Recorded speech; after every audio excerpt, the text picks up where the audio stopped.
कार्यक्रम में आगे बढ़ने से पहले अपने मेहमानों से परिचय करा देते हैं।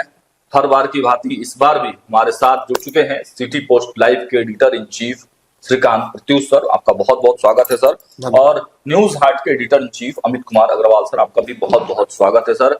लेकिन इस कार्यक्रम को देखने वाले तमाम दर्शकों से एक आग्रह है कि अब तक अगर आपने हमारे चैनल को सब्सक्राइब और फॉलो नहीं किया है तो जल्दी से कर लीजिए ताकि तमाम अपडेट्स आपको मिलते रहें।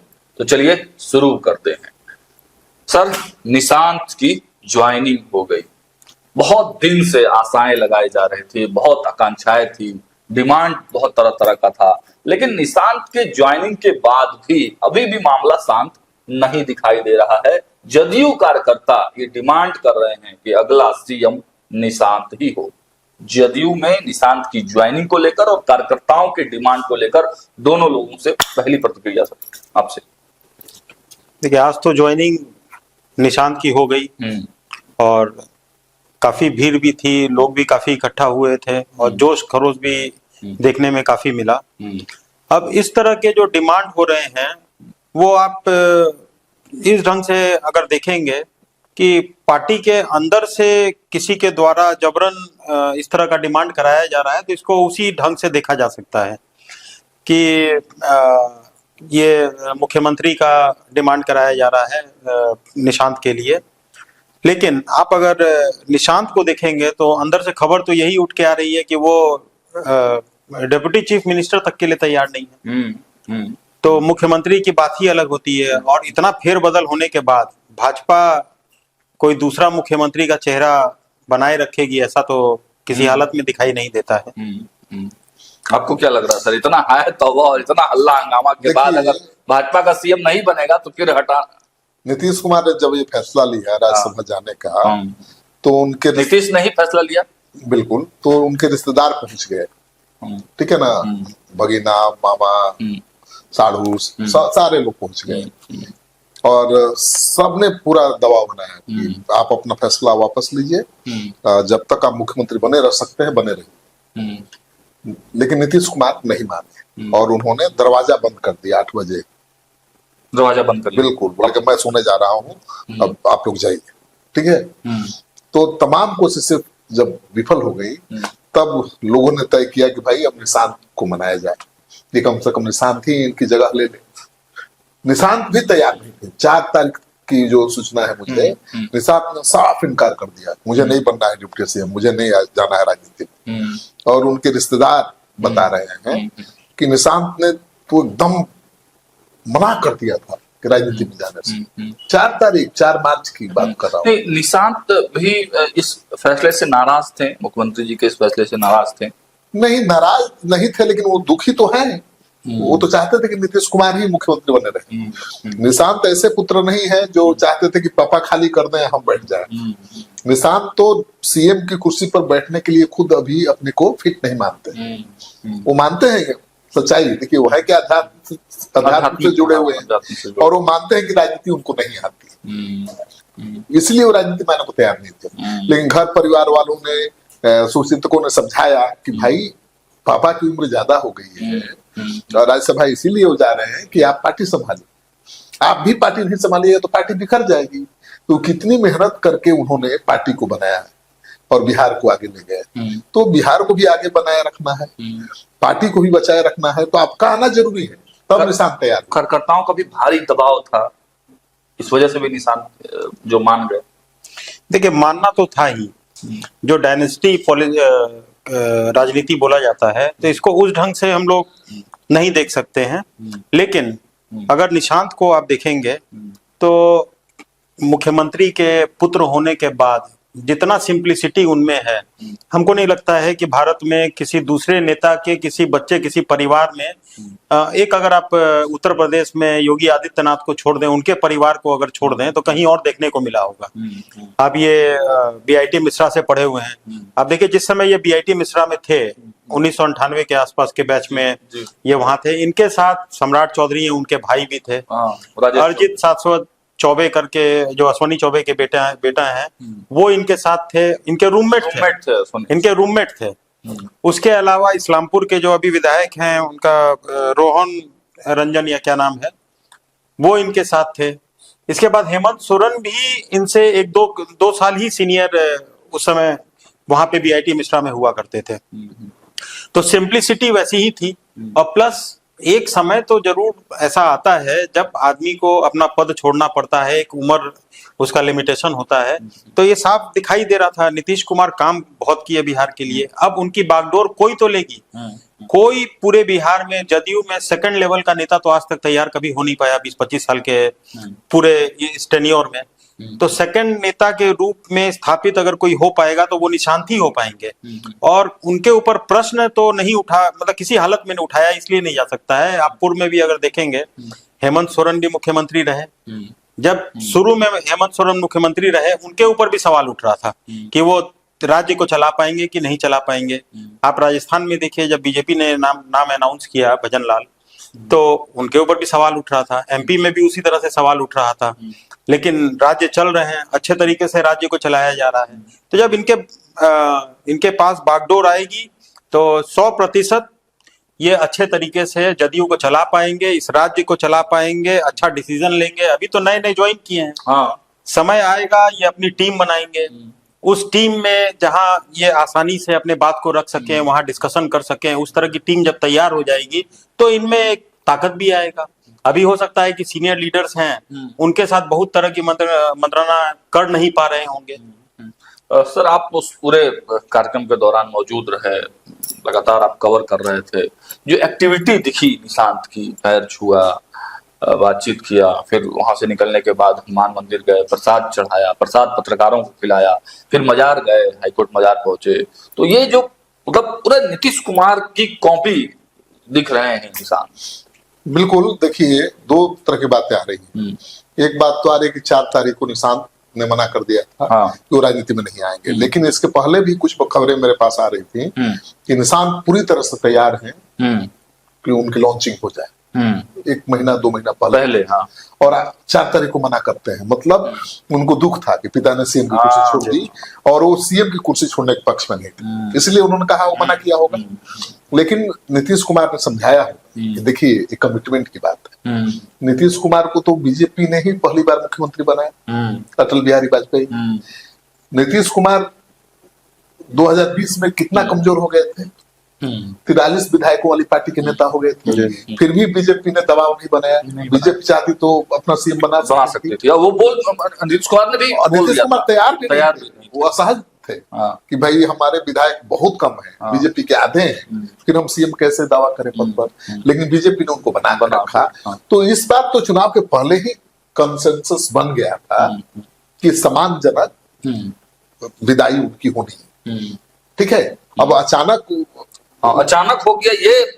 अचानक आपको लग रहा है, कुछ भी अचानक नहीं हुआ। अच्छा, सब प्री प्लान, सब प्री प्लान। पता पहले से उनको सम्मानजनक विदाई देनी थी, इसलिए उनको आखिरी बार भी बीजेपी ने मुख्यमंत्री बनाया। भाई जदयू से बड़ी पार्टी अभी भी है बीजेपी।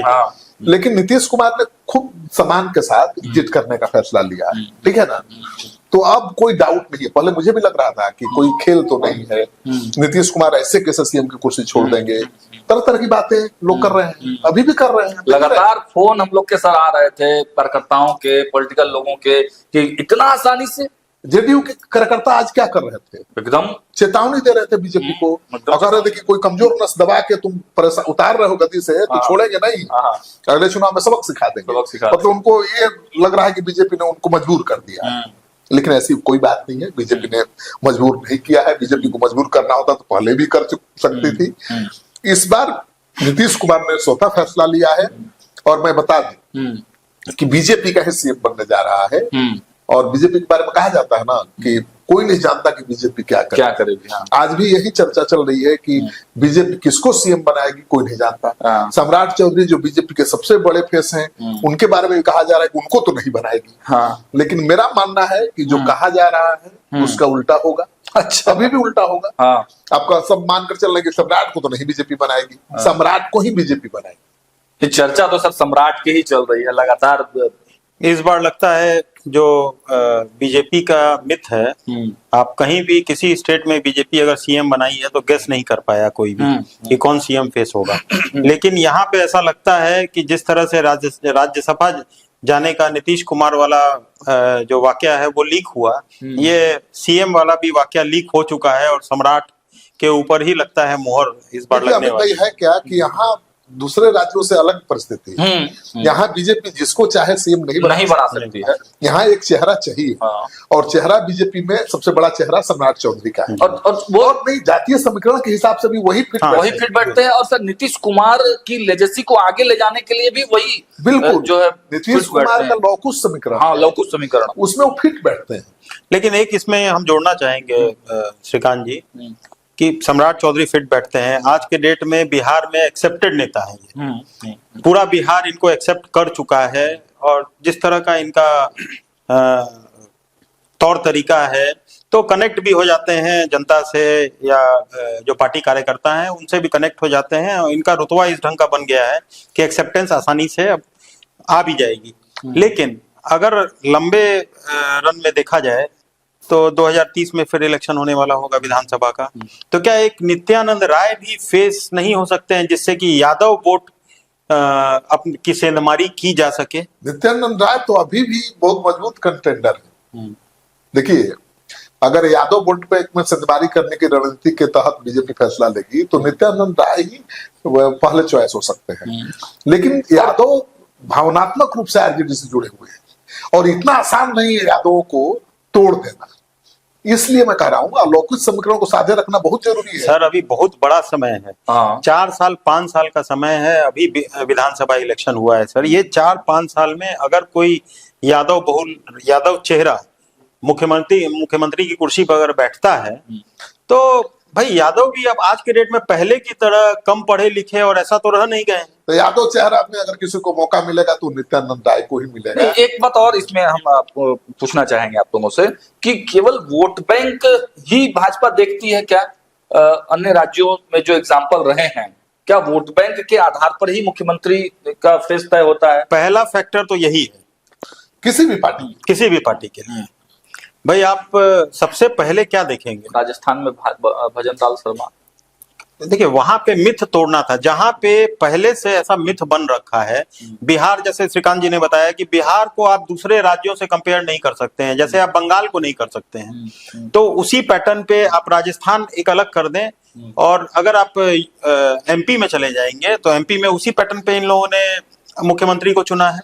तो पहला फैक्टर तो सबसे पहले जातीय समीकरण ही रहेगा किसी भी मुख्यमंत्री या किसी, यहाँ तक कि विधानसभा और सांसद बनाने के लिए भी यही रहता है। लेकिन कुशवाहा समाज की सर बात करें तो उपेंद्र कुशवाहा एनडीए के पास हैं, फिर कुशवाहा समाज को साधने के लिए सम्राट चौधरी को प्रोजेक्ट करना। भाई उपेंद्र कुशवाहा आरएलएम के सुप्रीमो है, बीजेपी का थोड़ा नेता है। ठीक है, वो ताकत है, एनडीए के साथ है, तो एनडीए को बहुत फायदा भी मिला। एनडीए की शाहबाद में जो जीत हुई है उसका मेन फैक्टर उपेंद्र कुशवाहा ही, जान लीजिए। और जो हार हुई थी उसका भी फैक्टर उपेंद्र कुशवाहा ही। भले पवन सिंह को कोई श्रेय दे दे, पवन सिंह के चलते खेल बिगड़ा, कुशवाहा वोटर नाराज हुए। पवन सिंह के चलते न जीत हुई है एनडीए की। अभी ये राज्यसभा का जो प्रकरण चल रहा था, इसी बीच में अगर आप देखेंगे तो धनबाद में मेयर का इलेक्शन हुआ, उसमें भी हार मिली है बीजेपी को। बिल्कुल, तो वहां भी फैक्टर आपको पवन सिंह और ये राजपूत और ये फैक्टर चल रहा था, तो उसको भी जोड़ के देखा जा रहा है पवन सिंह के साथ। बिल्कुल, पवन सिंह वोट नहीं दिला सकते भाई, बिहार की जनता बहुत जागरूक है। पवन सिंह को वोट जो लड़के यंग है, जो उनके फैन है, दीवाने हैं, ठीक है ना, वो उनको वोट दे देंगे। लेकिन पवन सिंह के चलते पूरा पार्टी को वोट दे देंगे, पार्टी विचारधारा से ऊपर उठ के, ऐसा नहीं है। जोड़ी मोदी या नीतीश के हिट हुई। नीतीश और मोदी का जोड़ी तो अभी हिट है। अभी टूट गया जोड़ी सर?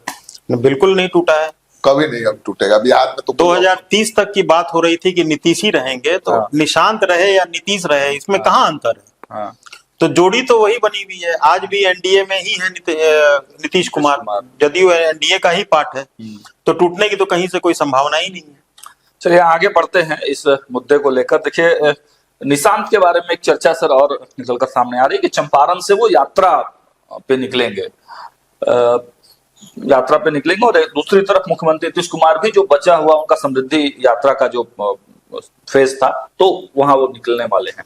तो क्या लग रहा है कि दोनों यात्राएं एक साथ संभावना है कि हो एक नीतीश कुमार भी निकलेंगे और एक इनके पे तो निकलेंगे, तो भाजपा पर एक दबाव बनाने की राजनीति तो नहीं है नहीं, यात्राओं के माध्यम से। नीतीश कुमार की जो यात्रा है ये पहले से प्लान थी।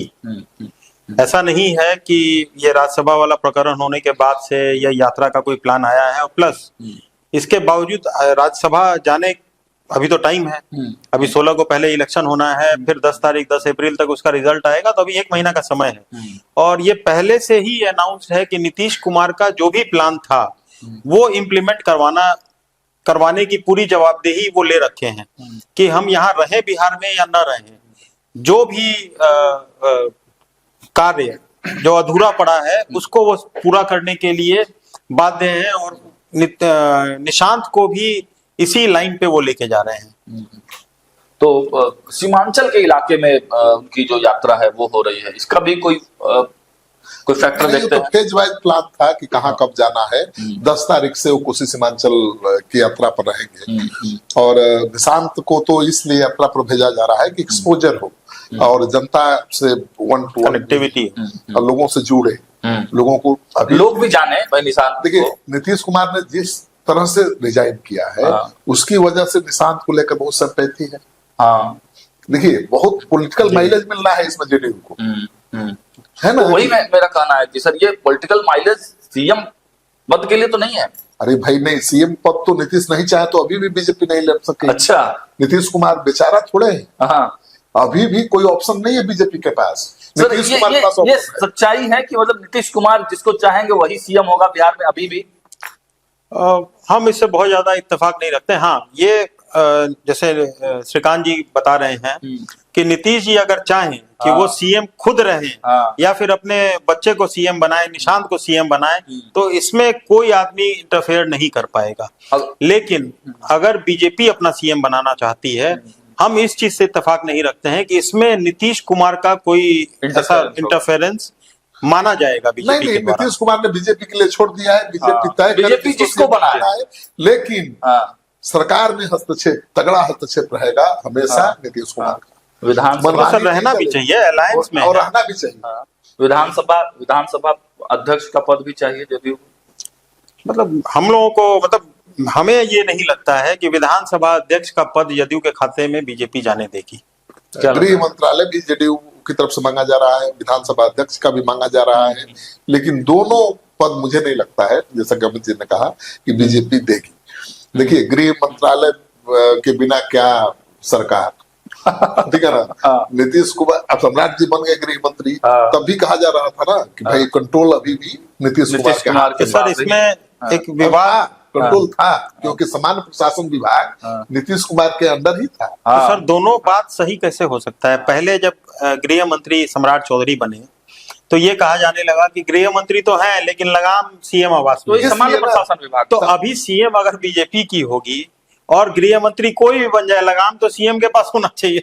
इस बार होगा, बीजेपी के पास भी गृह मंत्रालय भी होगा और सामान्य प्रशासन विभाग भी होगा, मतलब पूरा फुल फ्लेज गृह मंत्रालय होगा, तभी बीजेपी कमाल कर पाएगी ना भाई। बीजेपी के लिए चुनौती है। नीतीश कुमार ने जो ट्रेंड सेट कर दिया है, जो लाइन खींच दी है, उससे लंबी लाइन, उससे लंबी नहीं तो उसके बराबर लाइन तो खींचना ही पड़ेगा ना भाई। तो पूरा पावर नहीं हो, पूरी आजादी ना हो, तो सम्राट जी क्या कर पाएंगे? तो बीजेपी चाहेगी कि सम्राट अगर सीएम, मतलब आप मान गए कि सम्राट ही सीएम होंगे। मैं तो मान के चल रहा हूँ कि सम्राट ही सीएम होंगे, तो सम्राट सीएम होंगे तब भी क्या कमाल दिखा पाएंगे अगर अधिकार नहीं होगा, पावर नहीं होगा। इसमें सर एक चीज और जोड़ना चाहेंगे कि ऐसा लगता है कि बिहार को तो कम से कम लाभ होगा। ये लाभ किसी एक पार्टी को जाए चाहे नहीं जाए, ये अलग विषय है। केंद्र का डायरेक्ट इंटरफेरेंस अगर बिहार में रहेगा, मुख्यमंत्री बिहार में अगर बीजेपी की रहेगी, तो पक्का फंड का अलॉटमेंट या प्रोजेक्ट्स का या फिर स्पेशल राज्य का जो दर्जा की बात हो रही थी, ये सारा हो सकता है कि आने वाले समय में हम लोगों को देखने को मिल जाए। स्पेशल दर्जा नहीं मिलेगा अमित जी, लेकिन मोदी जी जरूर हड़काएंगे बड़े बड़े उद्योगपतियों को जो अभी तक मुंबई में, गुजरात में, दूसरे राज्यों में इन्वेस्टमेंट करते रहे हैं, और पहले से तैयारी है। बड़े बड़े उद्योगपति बिहार में जी आ चुके हैं, अडानी आ चुके हैं ना। हाँ, एकदम आ चुके हैं। 2000 करोड़ का एक स्टील प्लांट भी लग रहा है जमुई में। तो शुरुआत पहले से बीजेपी कर चुकी है, और जैसे ही बीजेपी की सरकार बनेगी, ऐसी 10-20 इंडस्ट्रीज आएंगी बिहार में हजारों करोड़ की। बीजेपी ये माहौल बनाएगी कि देखिए बिहार को हम कहाँ लेके जाएंगे, और वो नहीं बनाएगी तो फिर अगले चुनाव में मुश्किल बढ़ जाएगी।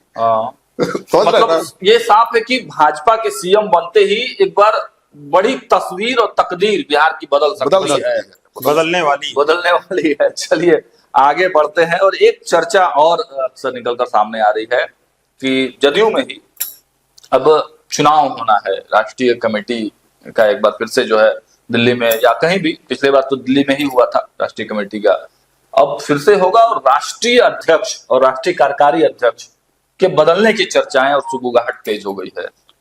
क्या आप लोग कहेंगे? निशांत कुमार राष्ट्रीय अध्यक्ष बनेंगे। निशांत कुमार एक ही लाइन में सरकार तो फाइनली कर दिए, जैसे सम्राट सीएम बनेंगे वैसे निशांत राष्ट्रीय अध्यक्ष बनेंगे। बिल्कुल, अब पूरी पार्टी की कमान आप नहीं सर, लेकिन निशांत जैसे सहज है, एकदम क्लियर कट। तो हम क्यों जो जानते हैं, जो लगता है वही कहेंगे। आपको क्या लग रहा है सर? हमको ऐसा लगता है कि संजय नीतीश से रहेंगे। हाँ, अभी तो कुछ दिन नीतीश रहेंगे, लेकिन संजय झा हो सकता है कि इसमें रिपीट इसलिए हो कि अभी विधानसभा इलेक्शन उनके अंडर में हुआ और बहुत अच्छा परफॉर्मेंस जदयू का रहा, तो इस और प्लस ये राज्यसभा वाला जो मैटर चल रहा है, निशांत को गाइडेंस वाला मैटर चल रहा है। आज आपने ज्वाइनिंग के समय देखा होगा, उसने निशांत ने पैर छुआ है।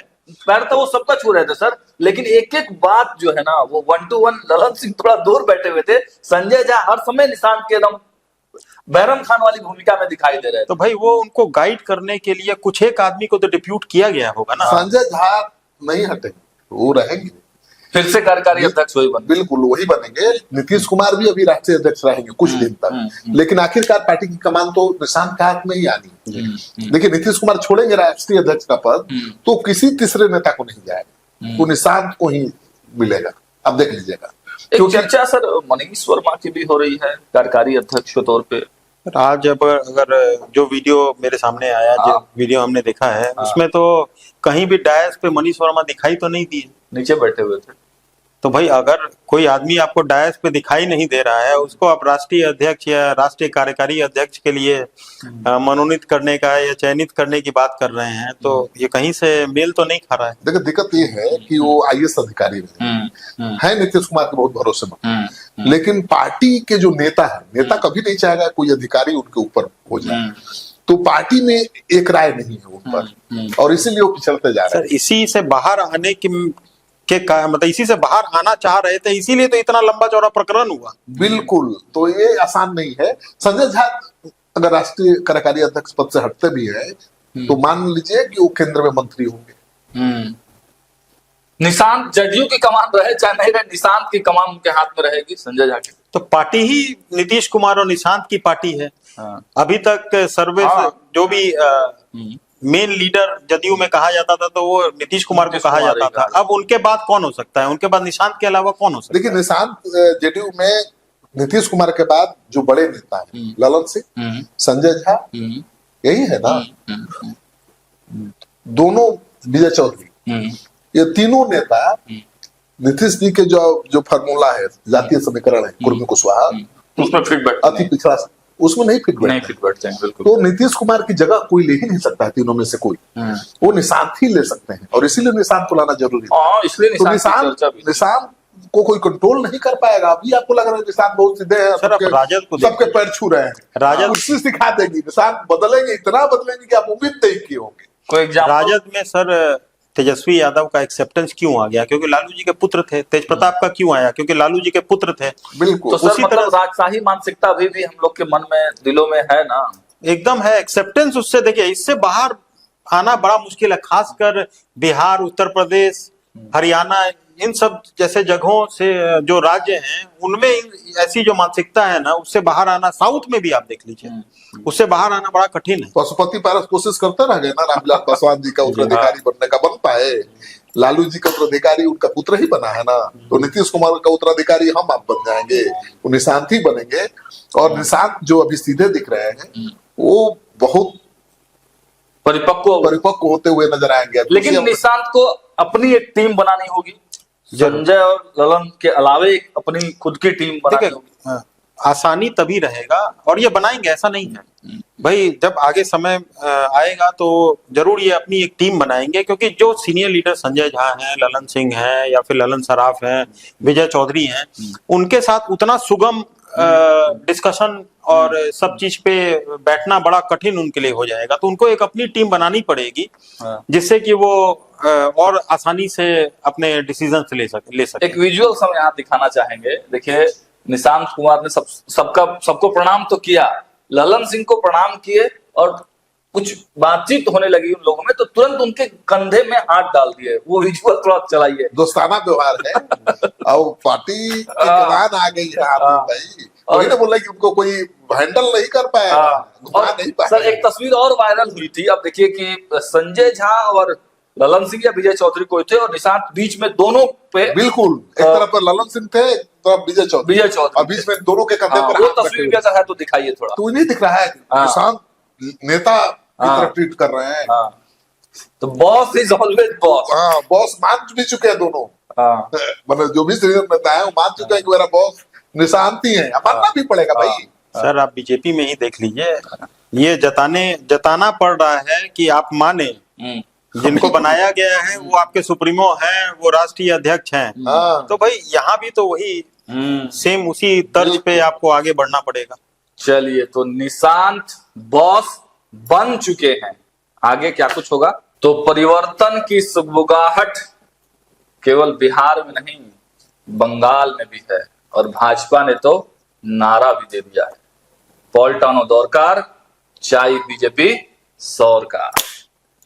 सर, जिस प्रकार से Bharatiya Janata party action mode में बंगाल में दिखाई दे रही है, परिवर्तन यात्रा व्यापक तैयारी है, हर गली चौराहे पर भाजपा वहां पर फुल एक्शन मोड में दिख रही है। हम तो वहां गए थे, इसलिए 1 महीना बंगाल में घूमने के बाद जो चीजें हुई हमने अपने मैगजीन में भी दिखाई है। वो मैगजीन भी एक बार दिखाइए। इस मैगजीन में बंगाल के ताजा जो पॉलिटिकल हालात हैं उसके बारे में विस्तार से हम लोगों ने लिखा है। लेकिन उस वक्त जो बंगाल में जो चर्चाएं थी, जो हालात थे, अब धीरे धीरे बंगाल परिवर्तन के दौर में आप कह सकते हैं कि चल चुका है। तो सबसे पहला सवाल सर आप ही से, क्या लग रहा है, इस परिवर्तन यात्रा से क्या माहौल बना पाएगी भाजपा? माहौल बनाने की कोशिश तो जरूर कर रही है बीजेपी। और देखिए, बीजेपी आप बंगाल के चुनाव को देख लीजिए, तो किसी को भी 1 या 2 अटेम्प्ट में सफलता नहीं मिली। चाहे ममता बनर्जी हो, उनको भी 3 अटेम्प्ट लेना पड़ा वाम दलों को परास्त करने के लिए, अपनी सरकार बनाने के लिए। बीजेपी भी 2 अटेम्प्ट ले चुकी है, उसका ये तीसरा अटेम्प्ट है। तो बीजेपी कोई कोर कसर नहीं छोड़ना चाहती है, क्योंकि बीजेपी को पता है कि इस बार नहीं तो कभी नहीं। इस बार बहुत जरूरी है बीजेपी का वहां जीतना। तो वहां कोशिश तो की जा रही है। SIR है, उसका भी बहुत इम्पैक्ट है। 70 से 80 लाख लोगों के नाम कट गए हैं, और कहा जा रहा है कि ज्यादातर जो बांग्लादेशी घुसपैठी हैं, जो वोटर बन गए थे, उनके नाम ज्यादा कटे हैं। तो दीदी को तो नुकसान होना है, कोई शक नहीं है। लेकिन 77 सीटों पर पिछले चुनाव में बीजेपी जीती थी, उसको 77 से 3 गुना ज्यादा सीट लाना है, ये बड़ी चुनौती है। इतना दीदी कमजोर नहीं हुई है कि 3 गुना सीट बीजेपी ला देगी, मुझे लगता है। एक खबर जो सर निकल कर सामने आ रही है, हालांकि पुख्ता तो नहीं है, लेकिन हाँ इतना चर्चा बंगाल में है कि अमित शाह ने डेरा डाल दिया है। एक घर भी जो है, एक ऑफिस वहां पर ले लिया गया है अमित शाह के लिए, तो खूंटा गाड़ दिया है। फायदा होगा? भाई, हम लोग तो शुरू से कहते आ रहे हैं, डे 1 से हम लोग बोल रहे हैं कि अमित शाह का खूंटा अगर गड़ा तो भाजपा का खूंटा वहां गड़ा। और अभी जो परिवर्तन यात्रा है उससे बदलाव काफी हुआ है, लोगों में जोश आया है, वोटर्स में ताकत आया है।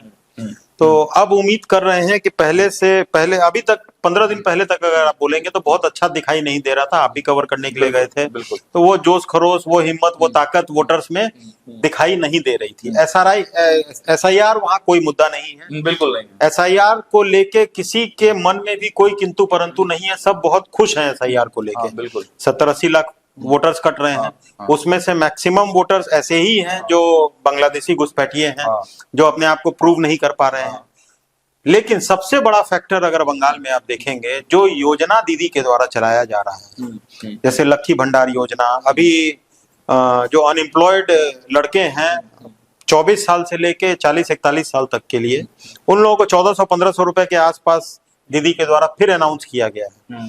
तो यंग वोटर्स कहीं टर्न अप उधर नहीं हो जाए इस पैसे की लालच में, काहे कि फ्रीबीज के ऊपर अगर आप देखेंगे तो सभी स्टेट्स में उसी बल पे वोट कन्वर्ट हो रहा है। आप दिल्ली देख लीजिए, आप महाराष्ट्र देख लीजिए, आप बिहार देख लीजिए, तो ये बड़ा खतरनाक रूप लेता जा रहा है।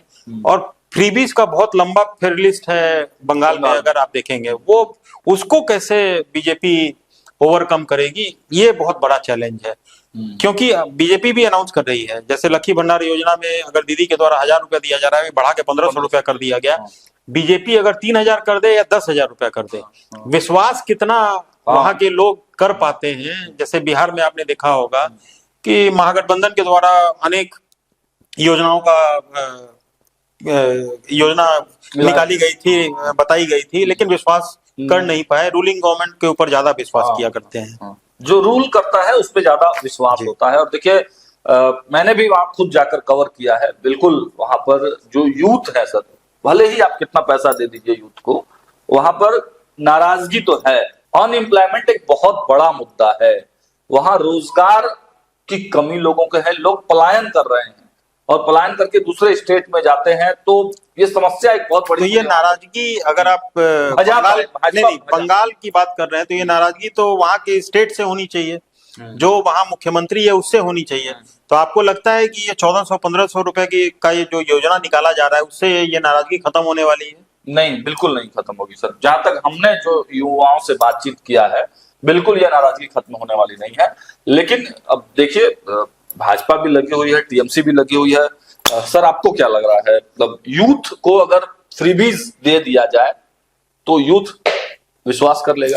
नहीं, विश्वास तो नहीं करेगा। अब रोजगार की जगह 1500 रुपया तो नाराजगी दूर नहीं कर सकता है, बिल्कुल। लेकिन काफी हद तक इसका फायदा मिलेगा, क्योंकि इस स्कीम के तहत रजिस्ट्रेशन कराने के लिए जिस तरह से युवाओं की भीड़ उमड़ रही है लाखों की संख्या में, उससे तो लगता है कि भाई युवा आकर्षित है।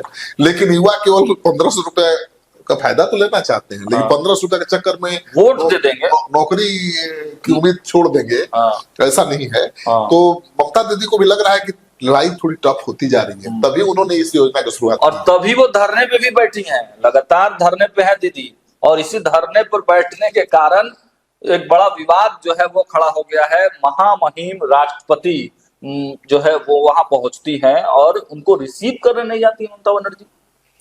देखिए कल ही की घटना है ये। महामहिम राष्ट्रपति उनका आगमन हुआ था, पहले से कार्यक्रम तय था, कार्यक्रम पहले से तय था। यहाँ पे वो धरना पे बैठी थी, प्रोटोकॉल के हिसाब से उनको रिसीव करने के लिए जाना था, तो ममता बनर्जी गई नहीं रिसीव करने के लिए। दूसरी बात, जो वेन्यू फाइनल किया गया था राष्ट्रपति महोदया के लिए, उस वेन्यू को भी बदल दिया गया बिना सूचना के। लेकिन जब राष्ट्रपति कलकत्ता पहुंची, उनको ये जानकारी हुई कि ये वेन्यू को बदल दिया गया है, तो वो उस वेन्यू पे पहुंच गई। वेन्यू बदलने का बहाना ये दिया गया कि यहाँ पे पहुंचने का एक्सेस कम है, एक्सेस अच्छा नहीं है, सेफ्टी पॉइंट ऑफ उसको एक इशू बनाया गया।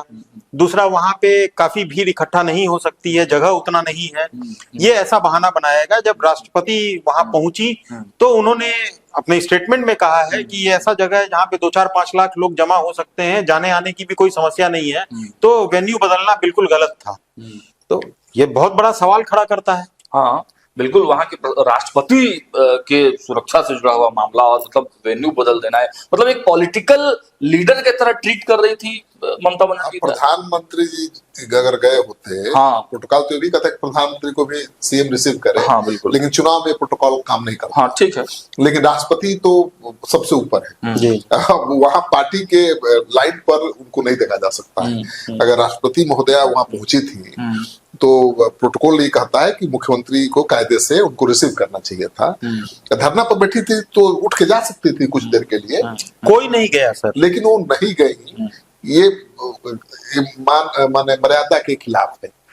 और राष्ट्रपति महोदय देखिए, पहला वेन्यू जो था जहां से बदल दिया गया था कार्यक्रम, वहीं गए हाँ उनको बताया गया कि आपका लास्ट आवर में आपका वेन्यू बदल दिया गया, तो देखने गए हाँ, आखिर क्या कारण था कि बदल बहुत गया? नाराज थी। हाँ तो नाराज नहीं होगी। उन्होंने साफ तौर से कहा कि ये तो इतना बड़ा स्पेस है, यहाँ 5 लाख लोग आ सकते मतलब हैं। उनको ये लगा कि कहीं न कहीं हमको भी राजनीतिक रूप से देखा जा जी। रहा है, और हमको एक नेता किसी पार्टी से जोड़कर देखा जा रहा है। राष्ट्रपति है भाई, वो अब किसी पार्टी की थोड़े रही, वो तो राष्ट्र की प्रतिष्ठा और सम्मान के प्रतीक है। तो उनके प्रथम नागरिक मानी प्रथम जाती है। नागरिक है, तो उनका स्वागत नहीं करना, उनका वेन्यू बिना जानकारी के बदल देना, ये बहुत बड़ी बात है।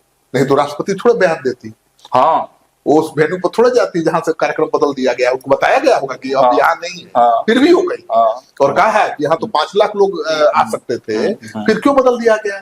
तो ये नाराजगी भी इसलिए कि ममता बनर्जी ने प्रोटोकॉल का पालन नहीं किया, और खुद ममता लेने चली गई होती राष्ट्रपति महोदया को, तो शायद जहां ले जाती वहीं जाती हूँ। लेकिन ये गलत परिपाटी चालू हो गलत गई है। परिपाटी बंगाल में शुरू से रही है। ममता दीदी ऐसे ही मनमानी करती रही है, और ईडी का रेड होगा तो जहाँ रेड हो रहा है वहां पहुंच जाती है, थाने पर कोर्ट पहुंच में जाती है। कोर्ट कोर्ट पहुंच जाती है। हाँ, कोई कोई कार्यकर्ता पकड़ सुप्रीम ले कोर्ट में तो कोर्ट थाने पहन के पहुंच गई सर, हाँ। वकालत करने के लिए। लेकिन राष्ट्रपति को रिसीव करने नहीं जरूरी नहीं समझा। लेकिन उनका यही स्टाइल लोगों को रिझाता भी है, रिझाता है और सर, सत्ता में है इतना लेकिन दिनों से। लेकिन सर इस पूरे वाकये से क्या लग रहा है कि बंगाल में राष्ट्रपति शासन की जो डिमांड बहुत दिन से कुछ लोग कर रहे थे, क्या लग रहा है कि उस दिशा में एक कदम टीएमसी ने रख दिया है? देखिए, बंगाल जीतना है तो राष्ट्रपति शासन लगाना पड़ेगा, क्योंकि बीजेपी, देखिए ममता बनर्जी से लोग नाराज हैं, और केवल 30% मुसलमान गोलबंद होकर वोट दे देंगे तो ममता बनर्जी की सरकार नहीं बन जाएगी। और सीटों में बहुत फर्क है बीजेपी और टीएमसी में, हाँ। लेकिन वोट परसेंटेज में बहुत फर्क नहीं है। थोड़ा सा भी वोट बढ़ गया है बीजेपी का तो ममता जी बहुत पीछे छूट जाएगी। तो लेकिन सवाल है कि क्या बीजेपी के समर्थक वोट गिरा पाएंगे? हाँ, ये भी नहीं बड़ा गिरा सवाल पाते। है सर। हमने तो अपने मैगजीन न्यूज हाट की जो मैगजीन है आप उपलब्ध है, बंगाल में भी कई जो स्टॉल है वहां भी मिलेगी, बिहार में भी उपलब्ध है। हमने लिखा है कि क्या वोटरों की समस्या हो सकती है। बीजेपी जीत सकती है इस बार, लेकिन राष्ट्रपति शासन लागू कराए, जो उसके वोटरों में डर है वो खत्म हो जाए, फ्री होकर लोग घर से निकले, जाके वोट गिराए। सर 480 कंपनियां तो लगाई है, कंपनी लगाने से कुछ नहीं होगा।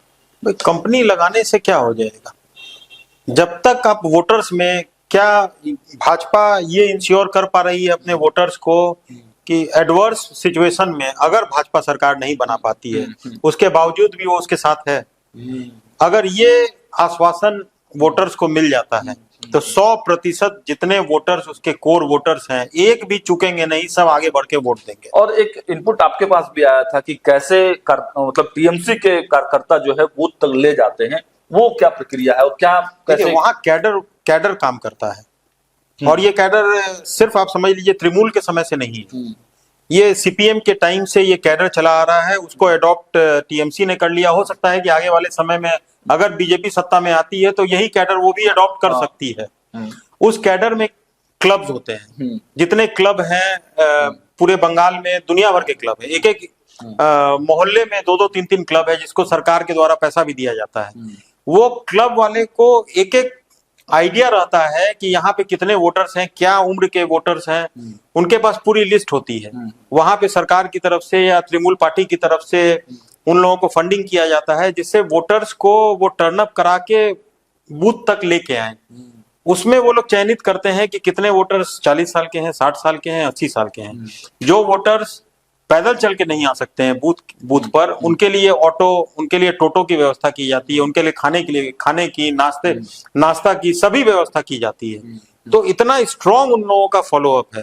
तो बहुत बहुत सारे ऐसे चैलेंजेस हैं बीजेपी के लिए, जो मतलब अगर जीतना है तो इन सब से बाकी स्टेट में लड़ना तो होगा। भाजपा भी ये सारी प्रक्रिया करती है ना, जहां पर चुनाव फुल फेज में जीतते आ रही है, तो वो प्रक्रिया बंगाल में भी भाजपा कर सकती है। क्या दिक्कत है इसमें? सर दूसरे स्टेट में अगर आप देखेंगे जो भाजपा के वोटर्स हैं या फिर किसी दूसरी अन्य पार्टी के वोटर्स हैं, पन्ना प्रमुख तक भाजपा बनाती है सर। उनको लाना नहीं पड़ता है, उनको थोड़ा पुश करना पड़ता है। यहाँ पे वोटर्स में हिम्मत जगा के वोट करने के लिए बूथ तक पहुंचाने की सबसे बड़ी जो कवायद है वो भाजपा को करनी पड़ेगी। बीजेपी ने अगर ममता दीदी के लाइन पर काम, हाँ। मैंने वोटरों को मतदान केंद्र तक पहुंचा दिया, हाँ। सुरक्षित घर ला दिया। तो और बाद में भी सुरक्षा की हाँ, गारंटी। बाद में भी सुरक्षा की हो, गारंटी। तो ममता दीदी राष्ट्रपति शासन बाहर की डिमांड चली आप दी। देखिए, राष्ट्रपति शासन यूं ही तो लगाना असंभव है, फिर ममता दीदी कोर्ट चली जाएंगी, वहां से उनको राहत मिल जाएगी। तो जब तक वैसा कोई जो समय था राष्ट्रपति शासन लगाने का बंगाल में, वो भाजपा चूक चुकी है, वो चूक हो चुकी है। आपको आरजी कर हो गया, फिर संदेश खाली हो गया, दुनिया भर का मौका भाजपा को टीएमसी मिला। के एक नेता ने मुझे कहा, बड़ा नेता, जी। उसने कहा कि भाजपा खुद नहीं चाहती है कि यहाँ दीदी यहाँ से जाए। हम बोले क्यों? क्योंकि भाजपा चाहते दिल से, तो दीदी गई। क्योंकि और ये बातें केवल टीएमसी के लोग नहीं, आम जनता के बीच में भी ये मैसेजिंग है। नहीं सर, ऐसी बात तो नहीं है ना कि भाजपा आप जैसे बता रहे हैं नहीं चाहती है दीदी जाए। अगर दीदी यहाँ से चली गई तो एक और प्लस हो जाएगा महागठबंधन में, जो दिल्ली बैठ के उपद्रव करेगा और कुर्सी को डगमगाएगा। बिल्कुल वो बेटर है। दीदी बंगाल में फंसी है, वही फंसी रहे। हाँ, अगर वो बंगाल से फ्री हुई तो सीधे सेंटर पर हमला बोलेगी। लेकिन इस बार और नीतीश कुमार के बाद दीदी है सबसे आगे। लेकिन देखिए, इस बार परिवर्तन यात्रा के माध्यम से अमित शाह ने कमान तो संभाल ली है। अब क्या होगा बंगाल में, वो लाइव तस्वीरें भी आपको हम दिखाएंगे। पहुंचेंगे कुछ दिन में बंगाल और एक एक अपडेट और जनता का मिजाज आप तक पहुंचाने का प्रयास करते रहेंगे। तो चलिए इस डिबेट को यहीं विराम देते हैं, लेकिन आपकी प्रतिक्रिया बहुत महत्वपूर्ण है। आपके सुझाव और आपकी शिकायत दोनों ही कमेंट बॉक्स में दिखने चाहिए। बहुत बहुत धन्यवाद आप तमाम लोगों का भी शुक्रिया।